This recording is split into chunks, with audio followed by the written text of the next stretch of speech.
MPV பல்நோக்கு வாகன பயணர்கள் சிலர் நீண்ட தூர பயணத்தின் போது பின் பயணிகள் இருக்கை பகுதியில் மெத்தைகள் அல்லது டோட்டோ போர்வைகளை விரித்து உறங்குவது குற்றமாகும்.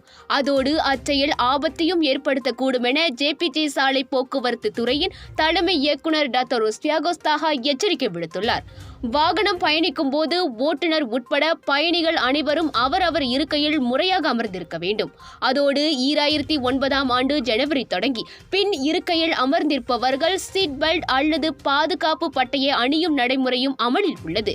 36 கிலோகிராமுக்கு குறைவான எடை அல்லது 136 சென்டிமீட்டருக்கும் குறைவான உயரம் அல்லது 12 வயதுக்கு குறைவான குழந்தைகள் வாகனம் பயணிக்கும் போது புது குழந்தைகள் பாதுகாப்பு இருக்கையை பயன்படுத்த வேண்டும்.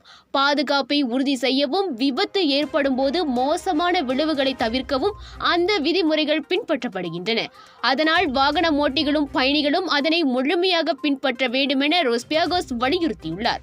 முன்னதாக எம்பிவி பல்நோக்கு வாகனம் ஒன்றின் பின்புற பயணிகள் இருக்கையில் போடப்பட்டிருந்த டோட்டோவில் குழந்தை ஒன்று படுத்திருப்பதை காட்டும் புகைப்படம் ஒன்று நேற்று வைரலானது.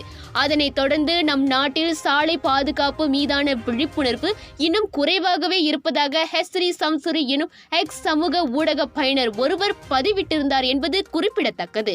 ராஜயோகாவின் மங்களகரம் நிறைந்த தனித்துவம் கொண்ட சூடம், ராஜயோகாவின் தெய்வீக நறுமணம் நிறைந்த அகர்பத்திகள் மற்றும் இயற்கையான நறுமணம் கொண்ட ராஜயோகாவின் சாம்பிராணிகள் என பூஜைக்கான தேவைகளை உங்களிடம் கொண்டு வருகிறார்கள் ராஜயோகா.